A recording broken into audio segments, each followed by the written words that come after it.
প্রত্যেক মানুষের সাফল্য জীবনের পিছনে বিরাট এক সংগ্রামের গল্প থাকে। আজ যিনি চূড়ান্ত সফলতার শিখরে, তার অতীতটা অনেকাংশেই কঠিন সংগ্রামে পরিপূর্ণ। কঠোর পরিশ্রম, অধ্যবসায়ের কঠিন পথ পেরিয়ে তবেই সাফল্যের স্বাদ পাওয়া যায়। শিল্পী, অভিনেতা, ব্যবসায়ী থেকে প্রত্যেকটা ক্ষেত্রের সকল মানুষের সফল হয়ে ওঠার মূল মন্ত্রই সংগ্রাম। সকলের জীবনেই প্রায় এমন সফল হয়ে ওঠার সংগ্রামের কাহিনী থেকে থাকে। বিখ্যাত সঙ্গীত শিল্পী পণ্ডিত শ্রী অজয় চক্রবর্তী মহাশয়ের সাফল্যের নেপথ্যেও রয়েছে চূড়ান্ত এক সংগ্রাম জীবন কাহিনী। বাঙালি সঙ্গীত শিল্পীদের মধ্যে পণ্ডিত অজয় চক্রবর্তী মহাশয়ের নাম খুবই বিখ্যাত। শাস্ত্রীয় সঙ্গীত শিল্পী হিসাবে তার বেশ নাম ডাক রয়েছে। সঙ্গীতের দুনিয়ার এক উজ্জ্বল নক্ষত্র তিনি।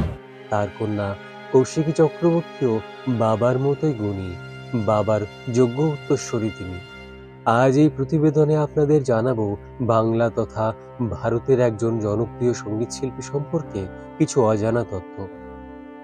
একটা সময় উত্তর চব্বিশ পরগনা জেলার শ্যামনগর স্টেশনে ডাব বিক্রি করতে হয়েছে তাকে। অভাব অনটনের সংসারে যেখানে দুবেলা দুমুঠো ভাতের নিশ্চয়তা ছিল না, সেই পরিস্থিতিতে দাঁড়িয়েও স্বপ্ন দেখা ছাড়েননি তিনি।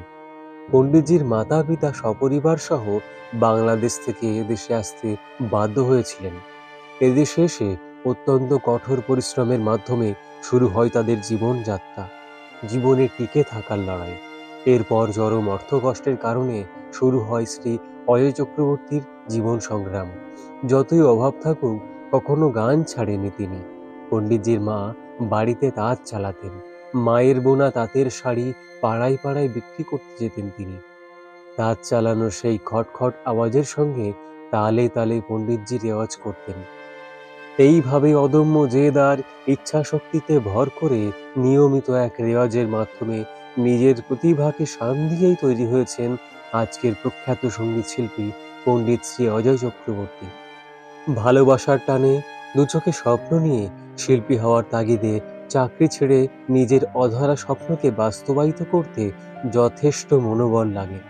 যখন দুবেলা দুমুঠো ভাত খাওয়া অনিশ্চিত ছিল, সেই সময় একটি ব্যাংকে চাকরি পেয়েছিলেন তিনি।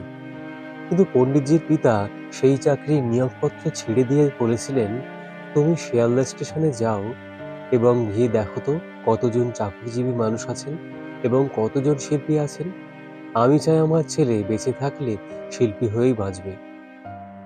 আজ তিনি হিন্দুস্তানি শাস্ত্রীয় সঙ্গীতের কণ্ঠশিল্পী, সুরকার, গীতিকার, সঙ্গীত শিক্ষক এবং বাদীওয়ালা কাসুর ঘরানার একজন প্রবক্তা।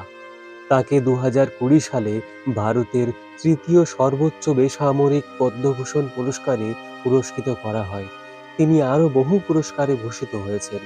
শিল্পীদের সাফল্য, গ্ল্যামার, ঝাঁ চকচকে জীবনযাত্রার নেপথ্যেও অন্ধকারময়, কঠিন সংগ্রামে পরিপূর্ণ আরও একটি জীবনযাত্রা থাকে। সেই অদম্য ইচ্ছাশক্তি, জেদ আর পরিশ্রমের মাধ্যমে সেই অন্ধকার পেরিয়ে তবেই সেই আলোকিত ভবিষ্যতে পৌঁছানো যায়।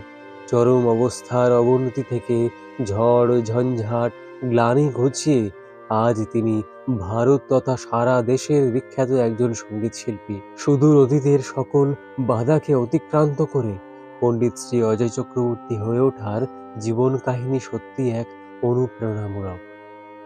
বন্ধুরা, এরকম আরো নতুন নতুন ভিডিও পেতে চ্যানেলটিকে সাবস্ক্রাইব করে পাশে থাকা বেল আইকনটিকে প্রেস করে অল করে দিন। ও ভিডিওটি ভালো লেগে থাকলে লাইক, শেয়ার এবং আপনাদের মূল্যবান মতামত কমেন্টে জানাতে ভুলবেন না।